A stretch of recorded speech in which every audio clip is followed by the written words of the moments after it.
10, 11, 12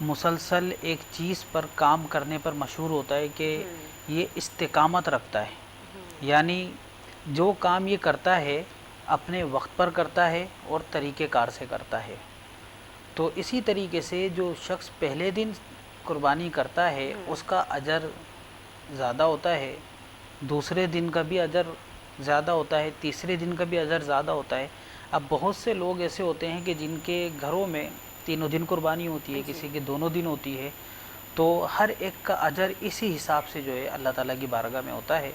اور اصل مقصد جو ہے قربانی کر کے اجر حاصل کرنا ہی ہے، اور اس کی جو اصل چیز ہے نا وہ ہے کہ اللہ تعالیٰ کا قرب حاصل ہو، کیونکہ اللہ تعالیٰ قرآن پاک میں 4 پارے میں ارشاد فرماتا ہے کہ لن تنالوا البر حتی تنفقوا مما تحبون۔ اس کا مضمون میں آپ کو بتا دیتا ہوں، ترجمہ تو نہیں کہوں گا، تو اس کا خلاصہ یہ کہ اللہ تعالیٰ فرماتا ہے کہ تم ہرگز بھلائی کو نہیں پہنچ سکتے کہ جب تک کہ اپنی پسندیدہ چیز جو ہے آپ دوسرے کے لیے پسند نہ کرو۔ تو قربانی کا اصل مقصد یہی ہوتا ہے کہ قربانی اصل اسی کو بولتے ہیں کہ جو چیز مجھے پسند ہو۔ اب اسی وجہ سے لوگ جانوروں کو پہلے لے کر آتے ہیں۔ آپ نے دیکھا ہوگا کہ بچے ہیں چھوٹے چھوٹے، وہ بکروں سے بڑے اٹیچ ہو جاتے ہیں، ان کو انسیت ہو جاتی ہے، محبت ہو جاتی ہے۔ دمبوں سے بہت سارے لوگوں کو محبت ہو جاتی ہے، تو جب وہ کٹ رہا ہوتا ہے تو رو رہے ہوتے ہیں۔ مالکان کو بھی دیکھا گیا ہے جب وہ گائیں بیچ رہے ہوتے ہیں تو رو رہے ہوتے ہیں، جو ذبح کر رہے ہوتے ہیں۔ اسی لیے کہا گیا ہے کہ تھوڑے دن پہلے لے کر آئیں تاکہ آپ کی تھوڑی سی اٹیچمنٹ ہو جائے، انسیت ہو جائے، محبت ہو جائے، لگاؤ ہو جائے۔ پھر اس کے بعد جب وہ چیز اللہ کی راہ میں ذبح ہو نا تو وہ تکلیف ہو، پھر اس تکلیف کا آپ کو اجر ملے، اور اپنی پسندیدہ چیز آپ خوشی خوشی اللہ کی راہ میں قربان کریں۔ اور یہ صرف ایک جانور نہیں ہوتا ہے کہ ہم گائے لیا ہے، بکری لیا ہے، دمبا لیا ہے، اونٹ لیا ہے، بھینس لیا ہے، یہ ساری چیزیں قربانی کے لیے ضروری ہیں۔ تو اب یہ صرف جانور نہیں ہے، یہ ہماری ایک نیکی ہے۔ ہم نے اپنی نیکی کی حفاظت کرنی ہے، بطور جانور کی حفاظت نہیں کرنی ہے۔ وہ جانور ہوگا اس کے لیے جو بیوپاری بیچنے آیا ہے یا لوگ دیکھنے آتے ہیں، ہاں بھائی چلو یہ گائے لایا، بڑی لایا، چھوٹی لایا، تو لیکن وہ جو قربانی کر رہا ہے، جو اللہ تعالیٰ کی رضا کے لیے اپنے پیسے قربان کر رہا ہے، اپنے واجب کو اگر چاہے آدمی ایک حصہ لے کے بھی پورا کر سکتا ہے کہ جس پر قربانی واجب ہے وہ 15,000 20,000 کا حصہ لے لے، اس پہ واجب بتا ہو جائے گا، لیکن پھر بھی وہ لاکھ روپے کی 10 لاکھ روپے کی قربانی کرتا ہے تو اللہ کا قرب حاصل کرتا ہے نا۔ کیونکہ انسان کو سب سے زیادہ جو پسند ہوتا ہے وہ مال ہوتا ہے۔ ایک وقت میں آ کے جو ہے اس کی اولاد بھی اس کو چھوڑ جاتی ہے، اس کے گھر والے بھی چھوڑ جاتے ہیں، مگر جب تک اس کے پاس اپنی مٹھی میں مال ہوتا ہے تو آخر میں اس کو اسی بات پر فخر ہوتا ہے کہ یار میں اپنا خرچہ، اپنے معاملات خود دیکھ سکتا ہوں۔ تو وہ چیز اپنے لیے، اپنے رب کے لیے قربان کر رہا ہوتا ہے کہ جس کی سب سے زیادہ نیڈ ہوتی ہے، سب سے زیادہ ضرورت ہوتی ہے، اور جس کے لیے انسان جو ہے سارے کام کرتا ہے۔ پھر اس سے وہ جانور خرید کے لے کر آتا ہے تو اس کے لیے وہ صرف جانور نہیں ہے، اس کے لیے وہ اللہ کے قرب حاصل کرنے کا ذریعہ ہے۔ اب وہ اس کو نہ مارے نہ اس پر ظلم کرے۔ بہت سے لوگ دیکھا گیا ہے کہ کوئی مطلب گولی سے مار رہا ہے، کوئی کیسے مار رہا ہے۔ سوشل میڈیا پہ کافی اس طرح کی ویڈیو وائرل ہوئی ہیں، 2-3 ویڈیوز اس طرح کی وائرل ہوئی ہیں، مطلب جانور بھاگ جاتا ہے تو وہ فائر کر دیتے ہیں۔ مطلب آپ قربانی کے لیے وہ جانور لے کر آ رہے ہیں، مطلب ہمارے دین میں، ہمارے اسلام میں اس چیز کا حکم ہے کہ آپ اسے ہلکی سی بھی تکلیف نہ دیں، لیکن وہ اس کو مطلب کھلے عام اس طرح سے اس کے اوپر تشدد کر رہے ہوتے ہیں۔ ہم تو اس دین کے ماننے والے ہیں کہ جب میرے آقا آخری نبی صلی اللہ تعالیٰ علیہ وسلم کعبہ شریف میں تشریف لا رہے تھے تو ایک کتیا بیٹھی ہوئی تھی، تو آپ نے ایک صحابی کو ان کے پاس کھڑا کر دیا تھا کہ اس کے پاس جو ہے کسی گھوڑے کی پاؤں، قدم، دھول اس ٹائپ کی چیز اس کو نہ لگے، اس کو تکلیف نہ ہو۔ تو ہم ایک چیز کو خرید کے لا رہے ہیں اور اس سے سوچ رہے ہیں کہ اس سے اللہ کا قرب مل جائے گا، کل قیامت میں پل صراط پہ بیٹھ کے میں اس سے نکل جاؤں گا، اس کے ایک ایک خون کے بدلے مجھے نیکی مل جائے گی، میں اس وعیدوں سے بچ جاؤں گا جو سرکار نے فرمایا ہے کہ جو قربانی نہ کرے استطاعت ہونے کے بعد وہ ہماری عیدگاہ پہ نہ آئے، مجھے تحفہ مل جائے گا۔ اب تم تحفہ بھی لے رہے ہو اور اس پہ ظلم کر رہے ہو۔ یعنی وہ کرونا بیماری اور وہ لاک ڈاؤن اور وہ مجبوری، وہ بے بسی، بے کسی کا عالم دیکھنے کے باوجود کہ انسان فیل ہو گیا ہر چیز پر، ایک بیماری کے آگے ساری دنیا کے انسان فیل ہو چکے ہیں، یہ بے بسی کا عالم دیکھنے کے بعد بھی آپ کسی پر ظلم کر سکتے ہیں، وہ بھی اس پر جس کے لیے، جس کو آپ لے کر آئے ہو۔ اللہ سے اللہ سے قرب حاصل کرنے کے لیے، اپنے گناہوں کی مغفرت چاہنے کے لیے اس پر ہم ظلم کر رہے ہیں. جو بے زبان ہے اگر وہ پریشان بھی کر رہا ہے کچھ کر رہا ہے، اس کی جگہ لے کے باندھ دیں. اگر باندھ نہیں سکتے ہیں تو ایسا تو نہیں ہوا ہوگا کہ اس کو باندھنا چاہو اور وہ بندھا بنا ہو، یا مالک کو لا کے باندھ لیتے، یا ایسا جانور منڈی سے ہی نہیں خرید کے لاتے. پتہ چل جاتا ہے کون سا جانور شرارتی ہے کون سا نہیں ہے. لیکن ظلم نہیں کرنا چاہیے، نہیں، بری بہت بات سارے ہے. لوگ اس طرح کے ہوتے ہیں، وہ جانور خرید کے لے کے آج جیسے انہوں نے کہا کہ تنگ کرنے والا جانور ہو تو لوگ ڈر کے مارے اس کو کھانا بھی نہیں دیتے. اس طرح کے بھی میں نے لوگوں کو دیکھا ہے کہ اس کے قریب نہیں جاتے. پانی کھانا، مطلب ہمارے یہاں تو اس طرح سے جب قربانی ہوتی ہے تو بہت زیادہ اس کا خیال رکھا جاتا ہے. آخری جب اس کو ذبح کرنے سے پہلے اس کے حلق میں پانی ڈالا جاتا ہے. لیکن بہت سارے لوگ اس طرح کی نہیں کرتے ہیں مطلب احتیاط. تو سب سے پہلے تو میں آپ کی ٹیم کا شکریہ ادا کروں گا کہ آپ لوگوں نے عید کے موقع پر جو ہے جی جی عید کے پرمسرت موقع پر ہمیں آپ کے سیٹ پر بلایا. جی اس کے لیے میں آپ کی ٹیم کا اور آپ کا مشکور ہوں. جس طریقے سے آپ نے فرمایا کہ لوگ جو ہے اس چیز کا خیال نہیں رکھتے، یہ انتہائی حساس معاملہ ہے. جی جی. نہیں، علامہ صاحب نے یہ جی. پوائنٹ اٹھایا تو میں نے کہا انہوں نے تفصیلاً بات کر دی، ماشاءاللہ سے بہترین گفتگو کی، اور اس میں انہوں نے کوئی پوائنٹ چھوڑی نہیں ہے. جس طریقے سے ہمیں قربانی کرنی چاہیے، اور مقصد ہمارا کیا ہے کہ اللہ کے ہاں تو نہ ہمارا گوشت پہنچتا ہے نہ خون پہنچتا ہے، کچھ بھی نہیں پہنچتا. اللہ کے ہاں ہماری ظاہر سی بات ہے نیتیں ہماری جو ہوگی وہی اللہ رب العزت کے ہاں قبول ہوتی ہے. اور اخلاص کتنا ہے. اب یہ جانور ہم جو ذبح کر رہے ہیں اس پر جیسا آپ نے کہا کہ گلے پر پانی پھیرنا، اس کے علاوہ اس کو پیار محبت سے رکھنا، یہ ساری چیزیں یہ قربانی کے ہی دائرہ کار میں ہی آتی ہیں. کیونکہ لازمی سی بات ہے جس جانور کو آپ خرید کر لے کے آئے ہیں اپنے گھر پر دہلیز پر اس کو لے کے آئے، اس کو آپ نے 4 دن ہو 2 دن ہو، کوئی 1 ہفتہ پہلے لے آتے ہیں، کوئی مہینہ پہلے لے آتے ہیں. کراچی میں تو آج کل روایت اس چیز کی چل پڑی ہے کہ لوگ جو ہے مہینہ پہلے خرید کے لے آتے ہیں. پھر اس کو بہت سے لوگ، اکثریت اس چیز کی ہے کہ وہ اچھے طریقے سے پالتے ہیں پھر ذبح کرتے ہیں. کچھ لوگ جان چھڑانے والے ہوتے ہیں کہ بھائی جلدی سے ذبح کرو، اس کو ختم کرو، سنت ابراہیمی ادا کر دیں کسی بھی سنت طرح. ابراہیم میں ادا کر کے گھر سے جو ہے نا جلدی سے گند کچرا ختم کرو تاکہ صفائی کر کے ہم گھر کا رونق کو بحال کریں. حالانکہ ان ایام میں جس وقت گھروں میں قربانیاں ہو رہی ہوتی ہے یا جانور کھڑا ہوا ہوتا ہے تو کسی نہ کسی کے ذہن میں پریشانی ہوتی ہے، باہر جانور کھڑا ہوا ہے، 2 بندے اس کے دیکھ بھال میں لگ جاتے ہیں، 2 بندے گھر میں ہوتے ہیں. اس طریقے سے ایک ماحول بنا رہتا ہے، رونق ہو جاتی ہے، ایک رونق پورے لگی رہتی محلے ہے. گلیاں سب رونق ہوئی بھی ہوتی ہے. تو کل کی ایک واقعہ میں اپنے علاقے میں تھا تو ایک ساتھی کہہ رہے تھے کہ یار رات بھر نیند نہیں آئی. میں نے کہا وجہ کیا ہے؟ کہہ رہے یار جانور ذبح کر لیا تو اب ہم جو ہے نا اگلے دن رات کو بیٹھے رہے دوست یار، پھر ایک کر کے سب اٹھ کے چلے گئے، میں اکیلے بیٹھا رہا. جانور نہیں تھا، ورنہ تو شغل میلہ لگا رہتا تھا، جانور کے ساتھ ہم بیٹھے رہتے تھے. اچھا لگتا تھا کہ چلو رات بھر جو ہے نا ٹائم اسپین ہو جاتا تھا، اور جو ہے بہت اچھی طریقے سے جانور کا دیکھ بھال کر لیتے تھے، پیار محبت کر لیتے تھے. اور اسی جانور کو جب ذبح ہوتے ہوئے دیکھا تو اس کے کندھے پر وہ جانور رو رہا تھا کہ 2-4 منٹ تک وہ کندھے پر تھا. بالکل اس طرح کے واقعات سے انسیت ہو جاتی ہے. ہمارا بھی جانور اسی طرح کا تھا، بہت ہی لونگ، بہت مطلب چاند رات کو اس کے جو ان کو تو ظاہر پتہ چل جاتا ہے، چاند رات سے ہی رونا شروع کر دیتے ہیں. تو عید سے جب مطلب کل جو اس کی قربانی ہوئی تھی، ہم نے کل سیکنڈ ڈے کی تھی، تو وہ بہت رو رہا تھا اور میرے بابا کے پاس باقاعدہ وہ اسی طرح جس طرح آپ نے ذکر کیا کہ کندھے کے اوپر، تو وہ ایک انسیت جانوروں کو بھی ہو جاتی ہے جیسے انسانوں کو ہوتی ہے، اسی طرح سے جانور بھی آپ کے ساتھ اتنا ہی اٹیچ ہو جاتے ہیں اور وہ کچھ کہنا چاہ رہے ہوتے ہیں لیکن کہہ نہیں پاتے. زبان نہیں ہے، حس تو ہے نا جانور کے اندر. حس کا مادہ جیسے ہم انسان کے اندر 5 چیزیں ہیں تو ان کے اندر ایک حس کا مادہ تو ہے. بالکل وہ ایک چیز کو محسوس تو کر سکتے ہیں کہ یہ جو خون آلود ان کا کپڑا ہے، ان کے ہاتھ میں چھریاں ہیں، تو ظاہر سی بات ہے یہ کہیں نہ کہیں پھرنی ہے. اور اب اس کا جو ہے نا سیدھا رخ میرے طرف تو ظاہر سی بات ہے مجھ پر پھرنی ہے. تو یہ چیزیں جانور دیکھتا ہے. ہمیں بہت احتیاط کرنی چاہیے. سب سے پہلی بات یہ ہے کہ خون آلود کپڑوں کے ساتھ ان کے یہاں جانا نہیں چاہیے. لیکن ماحول ایسا بن پڑا کہ قصائیوں کا دور ہے، وہ تو لازمی سی بات ہے کہیں ایک جگہ سے کاٹ کے دوسری جگہ آتے ہیں. صرف پہلے والے کو نصیب ہوتا ہے کہ اچھے کپڑوں پر جو ہے نا قربانی ہو جاتی ہے. لیکن احتیاط ہم سب پر ضروری ہے، اور جو ایک واجب قربانی جو ہے واجب چیز ہے اس پر جو ہے آپ صلی اللہ علیہ وسلم نے مسلسل دوام کے ساتھ جو ہے اس پر عمل کیا، تو ہمیں بھی اس چیز کو جو واجب چیز ہے اس پر جو ہے طریقے سے جو ہے اس قربانی کو کرنی چاہیے. اور احسن سے احسن طریقے سے، جس طریقے سے ہم لاکھوں روپے کا جانور خرید کے لاتے ہیں اسی طریقے سے اس کے صفائی ستھرائی کا بھی خیال کرنا. اور بالخصوص جو ہے کاٹنے کے بعد اس کے علائش کو ٹھکانے لگانا، اس جگہ کو جہاں خون آلود ہو اس کو صفائی کرنا، یہ سب سے پہلے مجھ پر، پھر اس کے بعد سب پر ذمہ داری ہے.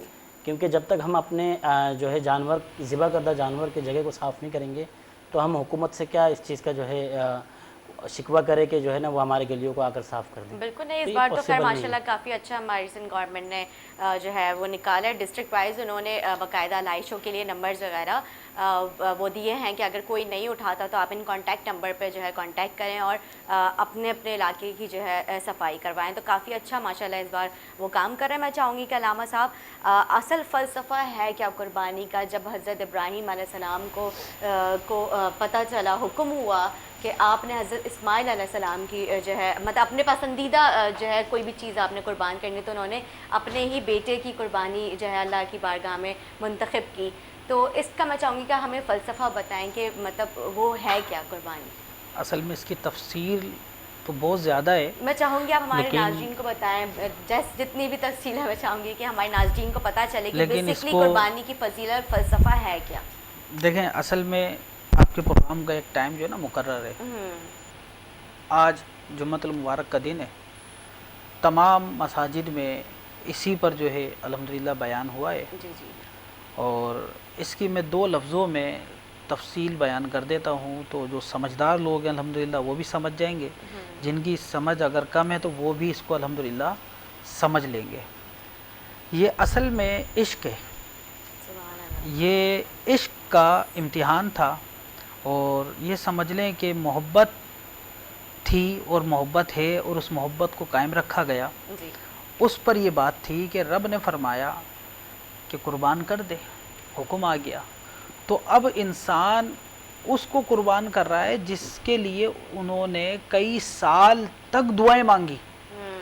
حضرت اسماعیل علیہ السلام تو کئی سال بعد دنیا میں تشریف لائے نا، تو کئی سالوں تک آپ دعائیں کرتے رہے کہ اللہ مجھے اولاد عطا فرما، مجھے اولاد عطا فرما، مجھے اولاد عطا فرما. پھر وہ اولاد اللہ تعالیٰ نے عطا فرما دی.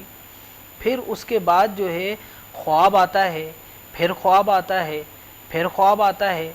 پھر آپ کو لے جا کے جو ہے ایک جنگل میں چھوڑ دیا جاتا ہے آپ کی والدہ کے ساتھ. پیاس لگتی ہے، والدہ جاتی ہیں آتی ہیں. اس کو صفحہ مروہ کا نام دے دیا گیا، آنے جانے کو، دوڑنے کو. وہاں پر آج صفحہ مروہ ہے. پھر جو ہے کیا کہتے ہیں، آپ پاؤں سے جب بچہ پیاس لگتی ہے روتا ہے تو اینگلی رگڑتا ہے. جی جی جب آپ نے اینگلی رگڑی تو اس سے پانی کا چشمہ پھوٹ گیا، اس کو زمزم کا نام دے دیا. تو یہ عشق تھا. پھر اللہ نے بھی تو دیا نا، اللہ نے بھی نام دیا نا اپنے محبوب کو خلیل کا، کہ اللہ تعالیٰ نے حضرت ابراہیم علیہ السلام کو خلیل اللہ فرمایا کہ اللہ کے خلیل ہیں تو وہ حضرت ابراہیم ہیں. پھر اس کے بعد آقا دو عالم صلی اللہ تعالیٰ علیہ وآلہ وسلم نے ارشاد فرمایا کہ جو سرکار مدینہ صلی اللہ تعالیٰ علیہ وآلہ وسلم کے بعد جو انبیاء میں جو جسے مراتب ہیں تو سب سے افضل جو نبی ہیں وہ حضرت ابراہیم علیہ السلام ہیں. سبحان اللہ. اتنا بڑا مقام، اتنا بڑا مرتبہ. پھر اللہ کو جب آپ کی یہ ادا پسند آئی تو اس کو قیامت تک کے لیے لوگوں پر اس کو واجب کر دیا، ضروری کر دیا کہ اگر تمہاری استطاعت ہو تو تم نے میرے خلیل کی صدا کو ادا کرنا ہے. تو یہ انہوں نے اپنا عشق وہاں دکھایا. پھر رب کا عشق یہ تھا، اس نے قیامت تک کے لیے قائم کر دیا. پھر یہ عشق جو ہے قیامت میں بھی ہوگا، قیامت میں بھی صدا کو ادا کیا جائے گا. اچھا جی ہر جگہ ہوگا، کیونکہ رب تعالیٰ جو کام کرتا ہے وہ ہمیشگی کے لیے ہوتا ہے اور وہ کبھی ختم نہیں ہوتا. اور اس کا اجر و ثواب اتنا ہے کہ کل قیامت کے دن انسان خود اس اجر و ثواب کو جب دیکھے گا نا تو وہ تمنا کرے گا کاش میں اور قربانی کرتا، کاش میں اپنا سارا مال قربان کر دیتا. اس میں جو آپ جانور کو پیار کر رہے ہیں، کھانا کھلا رہے ہیں، پانی پلا رہے ہیں، یہ نیکی کا ثواب اتنا ہے کہ بڑے بڑے پہاڑ جو ہوں گے کل قیامت میں آپ کے ساتھ چلیں گے اور آپ کہیں گے کاش میں اپنے جانور کو ایک گلاس اور پانی پلا دیتا، تھوڑا اور کھانا کھلا دیتا. ان کا ثواب اتنا ہے. اب اگر ہم ان ثواب کو یہ سمجھیں کہ یار یہ تکلیف ہے تو مجھے بتائیں پھر ہم کون سا کام کرنا چاہتے ہیں، ہم کون لوگ ہیں، ہم کیا چاہتے ہیں کہ ہم کیا کام کریں. اللہ تعالیٰ نے استطاعت دے دی، پیسہ دے دیا، صحت دے دی، اسلام دے دیا، ایمان دے دیا، کوئی اعضا خراب نہیں دیا. ساری چیزیں اچھی کرنے کے باوجود ہم جو ہیں مطلب اس کو راضی کرنے میں ہم سستی اور کاہلی دکھائیں تو پھر یہ بڑے افسوس کی بات ہے. بالکل ٹھیک کہہ رہے ہیں اور آپ اس علامہ کا صاحب. فلسفہ شارٹ فارم یہی کہ عشق ہے.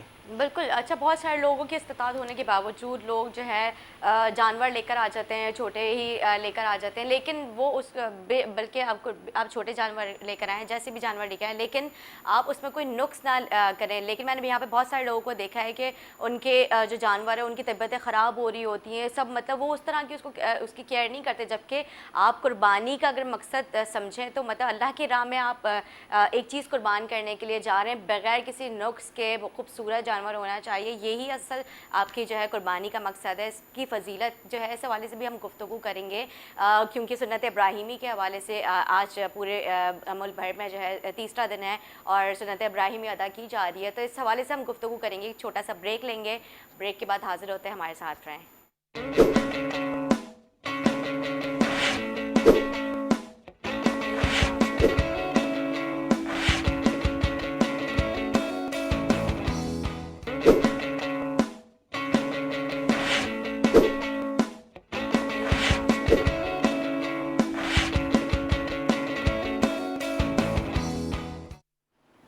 ویلکم بیک ناظرین، ویلکم بیک. بہت بہت عید مبارک. جس طرح سے ہم اسپیشل ٹرانسمیشن کر رہے ہیں عید کے حوالے سے، جمعے کا دن ہے، سنت ابراہیمی کے حوالے سے ہم بات کر رہے ہیں، اس کا اصل فلسفہ کیا ہے، اسی حوالے سے ہمارے ساتھ گیسٹ موجود ہیں. میں چاہوں گی کہ کیونکہ ہمارے ساتھ عبید شاہ مذہبی اسلامی اسکالر بھی ہیں، میں چاہوں گی کہ آپ بتائیں کہ ہمارے دین کیا کہتا ہے. جانور کے سامنے کچھ لوگ ہوتے ہیں وہ دوسرے جانور کو ذبح کر رہے ہوتے ہیں، تو میں چاہوں گی اس کے حوالے سے آپ ہمیں تفصیلی بیان کریں.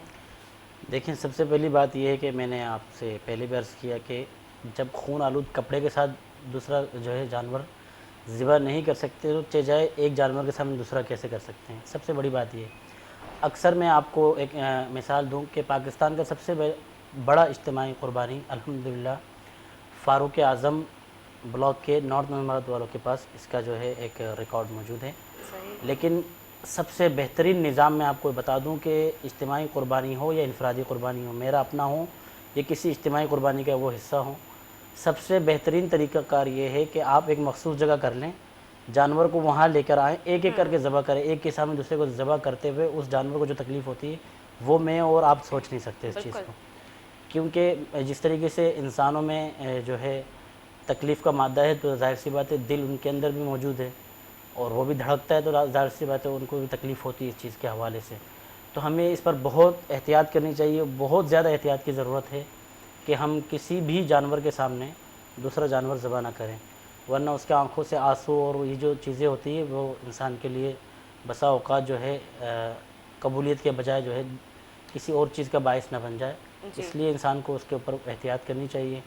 لازمی سی بات ہے جب ہم ذبح کر رہے ہیں تو ہمیں اس چیز کا خیال بھی رکھنا ضروری ہے کہ ہم ایک اچھا جگہ تعین کر لیں اس جانور کے لیے، یا اگر آپ کا جانور کہیں ایسی جگہ بندھا ہوا ہے جہاں پہلے کسی اور کا بندھا ہوا کٹ رہا ہو جانور، تو آپ احتیاطاً اپنے جانور کو کہیں اور لے جا کر ٹہلا سکتے ہیں یا اپنے گھر لے آ کر باندھ سکتے ہیں. اس وقت مخصوص اوقات میں 1-2 گھنٹے میں کچھ بھی نہیں ہو جاتا. جی آپ نے بالکل ٹھیک کہا، کیونکہ جگہ جگہ جب سنت ابراہیمی ادا کی جا رہی ہوتی ہے اور کچھ جانور رہ جاتے ہیں تو وہ جانور باقاعدہ اسمیل فیل کرتے ہیں اور وہ اس کے بعد جو ان کے تاثر ہوتے ہیں وہ اس میں ان میں ایک ڈر خوف پیدا ہو جاتا ہے. اور پھر جب قصائی آتے ہیں تو وہ مطلب بہت زیادہ ڈرے ہوئے سہمے ہوئے ہوتے ہیں اور وہ پھر نہ اپنے مالکان جو ان کو خرید کے لے کے آتے ہیں اللہ کی راہ میں قربان کرنے کے لیے، اور پھر جب وہ ان کو ہاتھ لگاتے ہیں تو وہ ان کے اوپر بھی اسی طرح سے غصہ جو ہے اظہار کر رہے ہوتے ہیں. وہ ایک ان کے دل میں ڈر و خوف پیدا ہو جاتا ہے. بات یہ ہے کہ قصائی حضرات تو وہ اپنا دہاڑی پورا کرنے کے چکر میں ہوتے ہیں. مسئلہ یہ ہے کہ یہ قصور قصائی کا نہیں ہے، یہ ہمیں خود سمجھنا پڑے گا. لازمی سی بات ہے کٹواتے ہمیں یا جو بھی کٹواتے ہیں تو انہیں وہ پیسے دے کر معاوضہ دیتے ہیں قصائی کو. لازمی سی بات ہے جانور کے حساب سے جو ہے وہ معاوضہ طے کرتے ہیں. تو اسی معاوضے کے دوران یہ بھی طے کر لے کہ ہمارے جانوروں کو آپ اس وقت گرائیں گے جس وقت آپ جو ہے کہیں آس پاس کوئی جانور قریب میں نہ ہو.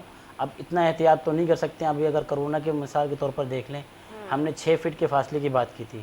اب اگر 6 فٹ کے فاصلے کے طے کریں گے تو ہم یہاں سے تو کچھ لوگ جو ہے کراچی چھوڑ کے باہر نکل جائیں گے. اب ہر چیز میں اتنا جو ہے اگر ہم غلو نہیں کر سکتے ہیں تو کم سے کم احتیاط اتنی ضرور رکھیں کہ تکلیف نہ ہو دوسری چیز کو. بالکل ٹھیک ہے. جیسے علامہ صاحب بھی جو ہے عبید شاہ صاحب نے کہا اجتماعی قربانی کے حوالے سے, تو میں نے بہت سارے اس طرح کے پیکیجز اور میں نے اس پہ ٹی وی میں دیکھا ہے اجتماعی قربانی ہو رہی ہوتی ہے اور ایک ہی لائن میں کافی سارے جانور جو ہے مدرسوں میں ذبح کر دیے جاتے ہیں. تو وہ جانور بھی تو حص رکھتے ہیں, ان کو بھی تو درد ہوتا ہوگا. وہ لوگ کیسے, جبکہ وہ تو مدرسوں میں, مسجدوں میں, مطلب بڑے بڑے گراؤنڈس میں اجتماعی قربانی کر رہے ہوتے ہیں. تو جب ان کو دین ہمارے اسلام کے بارے میں سارے معاملات پتہ ہیں, علم ہے کہ نہیں کر سکتے کسی جانور کے سامنے دوسرے جانور, تو وہ لوگ کس طرح سے کر لیتے ہیں؟ دیکھیں اصل میں شاید آپ کو اس بات کا نہیں پتہ ہوگا, آپ نے کبھی مدرسوں کی یا مسجد کی قربانی شاید آپ نے نہیں دیکھی میں نے دیکھی ہے, بالکل ہوتے ہوئے دیکھی. جی ہاں بالکل دیکھی. تو جبھی تو میں کیونکہ اکثر مساجد اور مدارس میں ذبح خانے الگ بنے ہوئے ہوتے ہیں. گائیں جو باندھنے کی جگہ ہوتی ہے وہ الگ ہوتی ہے اور ذبح خانے الگ ہوتے ہیں جہاں پر اس جانور کو لے جا کے ذبح کیا جاتا ہے, جہاں دوسرے جانور نہیں دیکھ رہے ہوتے. دوسری بات, اللہ تبارک و تعالیٰ نے انسان کو اشرف المخلوقات بنایا ہے, جی سب سے افضل بنایا ہے, اور انسان کو ایک ایسی خوبی سے نوازا ہے کہ جو رب باری تعالیٰ کا صفاتی نام بھی ہے, اللہ تعالیٰ نے وہ خوبی بھی انسان کو عطا فرمائی, اور وہ ہے رحم کرنے کی, کہ وہ ایک انسان دوسرے انسان پر رحم کرے, ایک انسان دوسرے انسان کی مدد کرے, اور ایک انسان دوسرے انسان کو معاف کرے اور صلہ رحمی کرے. یہ اللہ تعالیٰ نے ایک خوبی جو ہے انسان میں ڈالی ہے, اس وجہ سے کہ انسان سب سے اشرف مخلوق ہے اس کی, جس پر رب تعالیٰ بہت خوش ہوتا ہے. تو انسان کو اس خوبی پر اپنا ناز کرتے ہوئے اس خوبی کی جو چیز ہے, اصل چیز, اس کو دکھانا چاہیے کہ وہ انسانوں کے ساتھ ساتھ جانوروں پر, چرند پرند پر جو ہے بالکل رحم کرے, اور ایک جانور کے سامنے دوسرے جانور کو ذبح نہ کریں, اگرچہ وہ جانور ہی ہے, اس نے ذبح ہی ہونا ہے, اس کو پتہ ہے کہ میں ذبح ہونے کے لیے آ گیا ہوں, کیونکہ ان کو اللہ تعالیٰ نے چن لیا ہے اپنی راہ میں قربان ہونے کے لیے. وہ اس سے تو بچے ہوئے ہیں نا کہ جو مطلب ایک دم ہی ان کی گردن اڑا دے, یا کوئی جانور آ کے مر جائے, یا جل کے مار دیتے ہیں, یا کوئی کسی طریقے سے کفار بھی جانوروں کو مار دیتے ہیں, تو وہ اس سے بچ کر یہاں پر کم از کم اللہ کے نام پر ذبح ہو رہے ہیں. اور قیامت کے دن یہی جانور اٹھایا جائے گا اور اس کو تول کر انسان کو نیکیاں دی جائیں گی. تو اس کا اتنا بڑا مقام ہے, تو ہمیں اپنی نیکی کا جو ہے یہ سمجھ لیجئے کہ ضائع کرنا یہ ہمیں شبہ نہیں دیتا, بلکہ ہم نے اپنی نیکی کو خود بچانا ہے, ہم نے اپنے عمل کو درست کرنا ہے.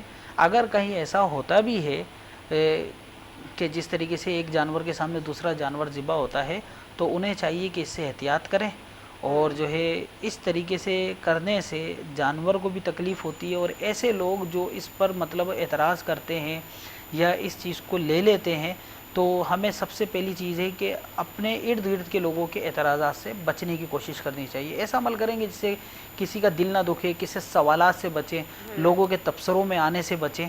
تو ہمیں چاہیے کہ اس طرح کے کاموں سے ہمیں بچنا چاہیے, اور ہمیں رحم دلی کا مظاہرہ قربانی کے وقت کرنا چاہیے. ٹھیک ہے جی. اچھا, میں آپ سے اور سوالات کرنا چاہوں گی. قربانی کا طریقہ کیا ہے؟ کیونکہ کچھ لوگ ہوتے ہیں, ہم کہا جاتا ہے کہ 4 رگیں میرے خیال سے کاٹنی چاہیے, لیکن کچھ لوگ ایک ساتھ ہی پورا گردن جو ہے مطلب کاٹ دیتے اور خون اندر ہی رہ جاتا ہے, اور جو خون ویسٹ ہونا ہوتا ہے وہ بھی ہو جاتا ہے. لیکن اصل طریقہ کیا ہے قربانی کا, کس طرح سے کی جانی چاہیے قربانی؟ جی, اصل طریقہ یہی ہے کہ اللہ رب العزت کا نام لے کر جب جانور کو گرایا جاتا ہے, قبلہ رخ کیا جاتا ہے, اور اس پر چھری پھیرتے وقت کوشش کی جائے کہ چھری کی جو دار ہے وہ اتنی تیز ہو کہ جانور کو زیادہ تکلیف نہ ہو. بہت سا ایسا دیکھا جاتا ہے, میرے سامنے کچھ ایسے جانور ذبح ہوئے, زندگی کا حصہ رہا, کہ ان کو کاٹ رہے ہوتے تو اس کی دھار نہیں ہوتی, آدھی چھری جو ہے نا رک جاتی ہے, پھر زور لگا کے کاٹ رہے ہوتے ہیں, ادھر لوگ چلا رہے ہوتے ہیں جلدی کاٹو جلدی کاٹو, تو جانور جو تڑپ رہا ہوتا ہے. تو یہ انتہائی زیادہ افسوس اور درد اور المناک موقع ہوتا ہے کہ ہم کسی کو تڑپتا ہوا دیکھیں. اور میں یہ کہتا ہوں کہ انسانی غیرت جو ہے اس چیز کو قبول نہیں کرتی کہ وہ کسی کے ساتھ اتنا خوفناک کام کرتے ہوئے دیکھ سکے. تو ہمیں 4 رگیں کاٹنے کا حکم ہے کہ 4 رگیں جو ہیں اس کی کاٹ دی جائیں. اب بہت سے لوگ پوری جو ہے گردن اڑا دیتے ہیں, بہت سے لوگ جو ہے وہ اندر چھریاں چلا رہے ہوتے ہیں, تو یہ ظلم ہے, یہ نہ کریں. اور یہ زیادہ تر وہ لوگ کر رہے ہوتے ہیں کہ جو مطلب پروفیشنل ہوتے ہیں, اور کچھ ایسے لوگ ہوتے ہیں، میں تو اپنی عوام سے، آپ کے چینل، آپ کے پروگرام کے تعاون سے یہ اپیل کرنا چاہوں گا کہ خدا کے واسطے ان لوگوں سے جانور کٹوائیں جو پورا سال کاٹتے ہیں، جن کا کام ہے، ان لوگوں سے نہیں کٹوائیں، ان لوگوں سے اجتناب کر لیں، ان کو بولیں بھائی آپ ہیلپر ہی کر لو، پیسے کے لیے آ رہے ہو پیسے لے لینا، لیکن جانور انہی سے کٹوائیں جن کا یہ کام ہے، کیونکہ جن کا یہ کام ہے نا ان کو پتہ ہے کس طرح جانور کاٹنا ہے، انہیں پتہ ہے کہ جانور کو دم نکلنے کے لیے ہم نے چھریاں نہیں مارنی ہے، ہم نے 4 رگیں کاٹ کے چھوڑ دینا ہے، تھوڑی دیر میں اس کا دم نکل جائے گا، پھر ہم نے اس کی جو ہے کھال اتارنی ہے۔ ہوتا یہ ہے کہ ایک دوسرے کو دکھانے کے لیے، ایک دوسرے سے آگے بڑھنے کے لیے، یہ بتانے کے لیے کہ میں واقعی میں جو ہے نا کسائی ہوں، میں واقعی میں جو ہے گائے کاٹنا جانتا ہوں، تو وہ لوگ جو ہے جو سال میں صرف ایک بار نکلتے ہیں ان کے اوزار میں، چاند رات کو ہی جو ہے دھار لگ رہی ہوتی ہے، چاند رات کو ان کے اوزار صحیح ہو رہے ہوتے ہیں، وہ لوگ جو ہیں اپنے آپ کو منوانے کے لیے جانور کو جلدی جلدی ذبح کرتے ہیں، اس کی گردن بھی پوری الگ کر دیتے ہیں، اور زندہ جانور ہوتا ہے اسی میں اس کی کھال اتارنا شروع کر دیتے ہیں۔ بالکل ٹھیک کہنا ہے، لیکن اگر میڈیکل پوائنٹ آف ویو سے بات کریں تو یہ جس طرح سے 4 رگوں کا حکم ہے، خون پورا جسم سے نکل جائے جانور کے، وہ میرے خیال سے زیادہ بہتر طریقہ کار ہے، نہ کہ آپ ایک دم سے پوری گردن اڑا دیتے ہیں، خون اندر کا اندر آ جاتا ہے، اس سے کئی بیماریاں پیدا ہو سکتی ہیں، تو یہ بھی ہمارے دین میں میرے خیال سے اس کا بھی کوئی وہ ہے۔ دیکھیں الحمدللہ ہمارا جو دین ہے وہ امن پسند ہے اور بہت پیارا دین ہے، اور اسی کے حوالے سے ہی یہ ساری چیزیں بتائی گئی ہیں کہ اس طریقے سے قربانی ہونی چاہیے اور رحم دلی کا مظاہرہ کرنا چاہیے۔ ایک چیز کو قربانی کرنا ہے، ذبح کرنا ہے، تو اس کا طریقہ کار بھی دین میں رائج ہے کہ اس طریقے سے اس کو قربان کیا جائے کہ بٹھا کے قبلہ رخ کر کے اس کو پانی پلا کے، پانی لگا کے آرام سے تیز چھری سے، تاکہ اس کو زیادہ تکلیف نہ ہو، اس کی 4 رگوں کو کاٹا جائے۔ اب جو لوگ یہ کرتے ہیں تو وہ لوگ غلط ہیں جو کرتے ہیں، کہ جو پوری گردن کو الگ کر دیتے ہیں، کاٹنے کے بعد اندر چھریاں مار رہے ہوتے ہیں، کھال کے اندر ایسے ہاتھ چلا رہے ہوتے ہیں گلے کے اندر، تو یہ حرکت غلط ہے، ان کو ایسا نہیں کرنا چاہیے، اور ہماری عوام کو چاہیے کہ ایسے لوگوں سے 2000 3000 زیادہ دے کے کسی اچھے کسائی سے، کسی اچھے گوشت کاٹنے والے سے ہی گائے کو ذبح کروائیں، تاکہ آپ اس سے بچیں، کیونکہ یہ آپ کی نیکی ضائع نہ ہو۔ اور اسی وجہ سے کہ جو خون رہ جاتا ہے، دم نکلتا نہیں ہے، دم گھٹ جاتا ہے، صحیح ہے نا، وہ ذبح نہیں ہو رہا، نہر نہیں ہو رہا، اس کا دم گھٹ کے مر رہا ہے، وہ تڑپ تڑپ کے مر رہا ہے، تو یہی صحیح آپ نے اس پوائنٹ پہ بات اٹھائی ہے کہ بیماریاں، پھر وہ گوشت جو ہوتا ہے نا وہ تر و تازگی نہیں ہوتی ہے کہ جو ذبیحہ میں ہوتی ہے، ذبح کرنے والے جانور میں ہوتی ہے، تو پھر بیماریاں ہوتی ہیں، کسی کو ہیپاٹائٹس ہو رہا ہے، کسی کو معدے کی بیماری ہو رہی ہے، کسی کو جو ہے ہضم نہیں ہو رہا کھانا، تو پھر وہ گوشت گل نہیں رہا، جناب گوشت میں فلاں چیز آ گئی ہے، یہ چیز آ گئی، تو وہ تو ہوگا جب ایک چیز جو طریقہ کار ہے اس سے آپ ذبح نہیں کریں گے، اس میں بیماریاں اور اس کے سائیڈ ایفیکٹ تو آپ کے سامنے آئیں گے۔ بالکل ٹھیک کہہ رہے ہیں عبید، میں بھی یہی اسی حوالے سے میں گفتگو آگے بھی بڑھاؤں گی، جس طرح سے ابھی انہوں نے ذکر کیا کہ جو برساتی کسائی ہوتے ہیں، جو ہے کچھ مختلف ان سے مذہب سے تعلق رکھتے ہیں اور وہ ایک دم سے کسائی بن کے آ جاتے ہیں، یہ آپ نے بہت زبردست بات میرے ذہن میں نہیں تھی، میں آپ کا شکریہ ادا کروں گا کہ جو مسلمان نہیں ہے اس سے بھی وہ ذبح کروا رہے ہوتے، وہ بھی بن جاتے ہیں کسائی، اس ٹائم پہ وہ جو ہے ذبح کر رہے ہوتے ہیں، لیکن اس طرح کی جو آپ کی نیکی ہے، جس طرح سے ابھی علامہ صاحب نے ذکر کیا کہ آپ کی نیکی کو ضائع نہ ہونے دیں، لیکن اس طرح کے جب برساتی کسائی آ جاتے ہیں مارکیٹ میں اور وہ پھر 6 8 5 ہزار روپے میں بھی جانور آپ کے گرانے کے لیے تیار ہو جاتے ہیں، تو ان کا کیونکہ ظاہر ہے جب آپ تکبیر پڑھتے ہیں اور وہ تکبیر نہ پڑھ پائیں تو اس کے مطلب کیا ہے، مطلب ان کی قربانی قبول ہو سکتی ہے یا پھر نہیں؟ میں چاہوں گی آپ دیں جواب، پھر اس کے بعد میں چاہوں گی کہ آپ اس کو تفصیلی بیان کیجیے گا۔ دیکھیں سب سے اہم بات یہ ہے کہ مسلک کوئی بھی ہو، دیوبندی ہو، بریلوی ہو، اہل حدیث ہو، کوئی بھی مسلک ہو، ان کے ماننے والے یعنی مقلدین، تقلید کرنے والے بہت اچھی طریقے سے تقلید کرتے ہیں، امام صاحب سے چھوٹے چھوٹے مسائل پوچھ کر جو ہے اس پر عمل کرتے ہیں۔ اکثر میں نے یہ دیکھا ہے، کسی بھی مسجد میں ہو، علماء دیوبند ہو یا علماء بریلوی ہو، کوئی بھی ہو، تو اس ذبح کرنے کے معاملے پہ بھی میں آپ کے پروگرام سے یہ پیغام سب کو دوں گا کہ وہ اپنے علماء اکرام سے پوچھیں اس حوالے سے کہ حضرت یہ ہمارا جو ذبیحہ ہے، یہ ہم ذبیحہ کر رہے ہیں، اس کے لیے مجھے کیا کرنا چاہیے، اور کیا میں جو ہے چھری پھیرنے کے بعد کسائی کو دے دوں، یا میں اپنے ہاتھ جب پھیر رہا ہوں تو ساتھ میں کسائی کا ہاتھ لے لوں؟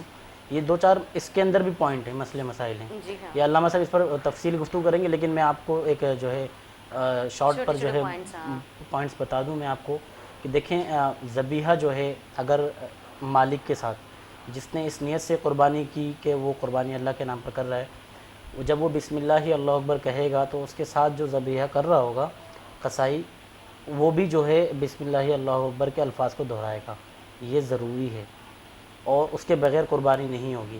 اب جب ہم یہ چھوٹے چھوٹی چیزوں کا خیال نہیں رکھیں گے، پھر ہمارے لیے یہ قربانی جو ہے اللہ نہ کرے قبول نہ ہو، تو پھر اتنا بڑا خرچہ کرنا، یہ ساری چیزیں کرنا ضائع نہ ہو جائے. اس سے ہمیں احتیاط برتنے کی انتہائی شدید ضرورت ہے. اور سب سے بڑی بات یہ ہے کہ جیسے آپ نے موسمی قصائیوں کے حوالے سے کہا کہ کچھ جو ہے کھڑے چھریاں مار کر حرام نسوں کو کاٹ رہے ہوتے ہیں، جس کے ذریعے جانور کو جلدی جو ہے اس کے جو ہے سانس ختم کرنے کے چکر میں ہوتے ہیں تاکہ جلدی سے دوسرا جانور گرایا جا سکے. اس طریقے سے موسمی قصائی حضرات جو ہے اپنی دہاڑی کے چکر میں اس طریقے سے کر کے ذبیحہ خراب کرنے کی چکر میں ہوتے ہیں. بالکل. تو کوشش یہ کیا جائے کہ ایسے جتنے بھی قصائی ہوں، اگر آپ کو اچھے قصائی پروفیشنل قصائی نہیں مل رہے ہیں تو آپ جن سے جو ہے ذبح کروا رہے ہوں، کم سے کم ذبح کرنے کے بعد آپ خود اس پر جو ہے 10-15 منٹ کھڑے رہیں جب تک سانس کی نہیں نکل جاتی اور مکمل جو ہے اور جو جانور ہے وہ ٹھنڈا نہیں ہو جاتا، تب تک آپ اس پر جو ہے دیکھتے رہیں کہ کہیں سے چھریاں نہ مارے اس کو. جس طریقے سے علامہ صاحب نے کہا کہ پھر وہ جانور ہمارے لیے نقصان دہ نہ ہو، ایک حلال چیز ہمارے لیے جو ہے حرام نہ ہو جائے اور نقصان دہ نہ ہو، اس سے ہمیں بچنے کی شدید ضرورت ہے. ٹھیک ہے. جی علامہ صاحب. اصل میں بات یہ ہے کہ دین جو ہے نا ہمارا بڑا اچھا ہے اور اس نے بڑی آسانیاں ہمیں عطا فرمائی ہیں. بہت خوبصورت ہے. جی بہت خوبصورت دین ہے ہمارا، بڑی آسانیاں ہمارے دین نے ہمارے لیے عطا فرمائی ہیں. اب اگر کوئی شخص بھول کر کسی جانور کو ذبح کرتا ہے اور اللہ تبارک تعالیٰ کا نام یعنی تکبیر نہیں پڑھتا ہے، تو حدیث مبارکہ میں ہے کہ مومن کے دل میں اللہ تبارک تعالیٰ کا نام ہوتا ہے. مومن کے دل میں اللہ کا نام ہوتا ہے، جس کی وجہ سے وہ جانور جو ہے حلال ہی ہوگا. ٹھیک ہے. بھول کے. اب یہاں پر اگر یہ صورتحال ہے کہ ہم جان بوجھ کر کسی غیر مسلم کے ہاتھ میں اپنا جانور دے دو، بولے بھائی کر لے ذبح، میں نہیں کرتا، اب وہ اللہ کا نام نہیں لے رہا ہے اور ہمیں دکھ رہا ہے، تو پھر وہ ذبح نہیں ہوگا.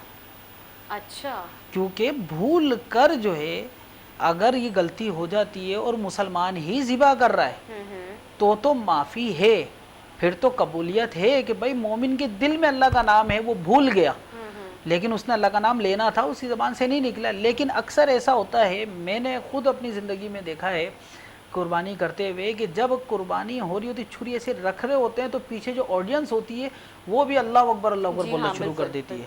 تو اس پر بھی اگر کوئی ڈھٹائی کے ساتھ ذبح کرنے والا یہ اللہ اکبر نہ کہے تو پھر اس کی قربانی کیا قبول ہوگی؟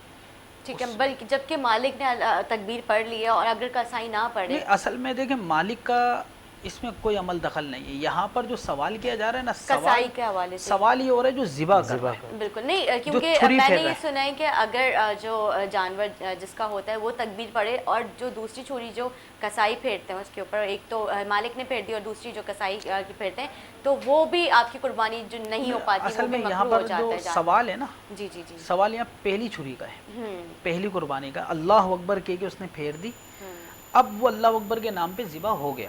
ٹھیک ہے. اب وہ قصائی دوسری چھری پھیرے، تیسری پھیرے، پھیرتا رہے، اس کا کوئی اعتبار نہیں ہے. پہلی چھری کا اعتبار ہے، چھری لی، اس کو اللہ اکبر کہہ کے کر دیا. اب اگر پہلی چھری میں اس نے اللہ اکبر نہیں کہا اور وہ مسلمان ہے تو پھر اس میں رائے نکلتی ہے، کیونکہ اگر اس نے لوگوں سے سن کر بھی نہیں کہا، جان بوجھ کر ہی نہیں کہا، تو پھر کس بات کا ذبح کر رہا ہے وہ، کون سی قربانی کر رہا ہے؟ ایک پوائنٹ اور بھی ہے نا علامہ صاحب، جیسے کہ مسلمان ہونا ہی ضروری ہے. ہم قربانی مسلمان ہی کرتے ہیں، غیر مسلم تو قربانی نہیں کرتے ہیں. مین سمجھنے کی چیز یہ ہے کہ ہم سب سے پہلے جب قصائی کو بلواتے ہیں ان سے یہ چیز دیکھ لیں کہ بھائی آپ مسلمان ہیں، بھائی میں ذبح نہیں کر سکتا، آپ ذبح کریں گے، بسم اللہ اللہ اکبر کہہ لیں گے. یہاں سے بات ختم ہو جاتی ہے. یہیں پہ اگر ہم اختصار کر لیں تو بہتر ہے. باقی پھر آپ نے جیسے کہا 2-3 پوائنٹس پر جو ہے کاٹتے ہیں، وہ علامہ صاحب نے وضاحت کر دی. اس کی مین چیز ہے جو پہلی مرتبہ جب ذبح کریں گے، جو پہلی چھری لگتی ہے. بالکل ایسا ہی مسئلہ ایسا ہی. جی ٹھیک ہے. میں چاہوں گی لاسٹ میں آپ سے کوشچن کروں گی جمعے کی فضیلت کے حوالے سے. جمعے کی بیسکلی فضیلت ہے کیا؟ مختصر آپ اس کو بیان کر دیے. دیکھیں اصل میں جمعہ جو ہے نا وہ سردار ہے، دنوں کا سردار ہے. اور جمعۃ المبارک کے بارے میں میرے آقا صلی اللہ علیہ وسلم نے فرمایا کہ جمعہ جو ہے وہ دونوں عیدوں سے افضل عید ہے، سبحان اور آپ نے فرمایا کہ جمعے کے دن جو ہے اللہ تعالیٰ نے حضرت آدم علیہ السلام کو پیدا فرمایا، اللہ، پھر جمعے کے دن ہی آدم علیہ السلام کو اللہ نے زمین پر اتارا، پھر صحیح۔ جمعے ہی کے دن اللہ تعالیٰ نے حضرت آدم علیہ السلام کی دعا کو قبول کیا، پھر جمعے کا ہی دن ہے جس میں ایک ساتھ یعنی ایک چھوٹا سا ٹائم پیریڈ ایسا گزرتا ہے کہ جس میں کوئی دعا رد نہیں ہوتی۔ وہ جو خطبے کا ٹائم ہوتا ہے میرے جی، خیال سے، اس میں علماء کا کچھ اختلاف بھی اور اتفاق بھی ہے، زیادہ جو قول ہیں وہ یہ ہیں کہ 2 خطبوں کے درمیان دعا مانگی جائے، جی۔ یا غروب آفتاب ہوتے وقت جو ہے دعا مانگی جائے، عصر کے بعد مغرب سے پہلے، تو یہ دو ٹائم پہ دعا قبول ہوتی ہے۔ 5ویں اس کی بات یہ ہے کہ کوئی بھی جانور ایسا نہیں ہے کہ جو جمعے کے خوف سے کانپتا نہ ہو، جمعے کے ڈر سے کانپتا نہ ہو، صرف انسان اور جن اس سے بے خبر ہیں، کیونکہ قیامت جو آئے گی وہ بھی جمعے کے دن آئے گی، تو اس لیے ہمیں جمعے کے دن احتیاط کرنی چاہیے۔ اور جمعے کی اتنی بڑی فضیلت ہے، اتنا بڑا مقام ہے جمعے کا کہ اللہ تعالیٰ نے قرآن پاک میں ایک باقاعدہ سورت الجمعہ کے نام پر اللہ تعالیٰ نے نازل فرما دی ہے، اور اس میں یہاں تک فرما دیا ہے کہ جب تم جمعے کے دن خرید و فروخت کرو، اذان ہو جائے، خطبہ ہو، تو اسے ٹھہر جاؤ، مارکیٹوں کی طرف نہ اپنے جاؤ، کاروبار بند کر جی دو اور کاروبار مسجد کی بند طرف کرنے رخ کر کی، دو۔ جی، اور یہ بھی اللہ نے فرمایا ہے کہ اللہ ہی ہے جو تم کو رزق دینے والا ہے، اور بے شک، بہترین بے رزق شک۔ دینے والا اللہ تعالیٰ ہے۔ تو اگر ہم نماز جمعہ کے دوران کاروبار بند کر دیتے ہیں اور اس امید پر کرتے ہیں کہ واللہ خیر الرازقین، کہ اللہ ہی ہے جو بہترین رزق دینے والا ہے، جو رازق ہے، تو آپ دیکھیں انشاءاللہ العزیز وہ دکاندار، میں نے دیکھا ہے اپنی زندگی میں کہ ان کی بکری، ان کا کاروبار، ان کی سیل سب سے زیادہ ہوتی ہے کہ جو نماز کے وقت لکھ دیتے ہیں نا نماز کا وقفہ ہے، تو گراہک وہاں پر بیٹھ کے انتظار کر رہے ہوتے ہیں، بالکل، اور وہ گراہک اگرچہ جلدی میں بھی ہوتا ہے نا، بولتا اس کے دل میں یہ بات ضرور آتی ہے یار نماز کے لیے گیا ہوا ہے، تو اس سے زیادہ لوگ جو ہے نا خریدتے ہیں، محبت رکھتے ہیں کہ نہیں یار یہ نمازی آدمی ہے، یہ جھوٹ نہیں بولے گا، یہ نمازی آدمی ہے، یہ فراڈ نہیں کرے گا، تو اس سے لوگ خریدتے بھی ہیں۔ اگر ہم اس پر بھی اتفاق کریں اور اس پر ہم کام کریں کہ ہم نماز کی پابندی کریں، جمعۃ المبارک کا ادب و احترام کریں، اور سب سے بڑی فضیلت آپ کو بتاؤں، میرے آقا صلی اللہ علیہ وسلم نے فرمایا کہ جو جمعے کے دن 50 مرتبہ درود پاک پڑھے گا نا، تو کل بروز قیامت میں اس سے مصافحہ کروں گا، ماشاءاللہ۔ اور آپ نے فرمایا کہ جو جمعے کے دن 1000 مرتبہ درود پاک پڑھے گا وہ اس وقت تک نہیں مرے گا جب تک وہ جنت میں اپنا مقام نہ دیکھ لے، سبحان اللہ، اور آپ نے فرمایا جو جمعرات اور جمعے کے دن درود پاک پڑھتے ہیں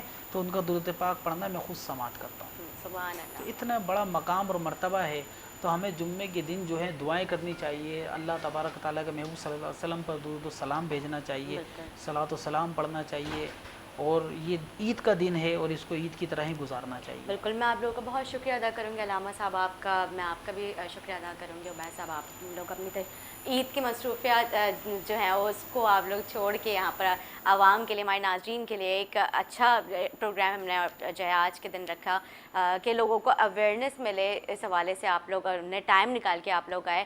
ناظرین امید کرتی ہوں کہ یہ والا سیگمنٹ آپ لوگ کو اچھا لگا ہو۔ ایک چھوٹا سا وقفہ لیں گے، وقفے کے بعد جو ہے اور مہمانوں کے ساتھ حاضر ہوں گے، ہمارے ساتھ رہیں۔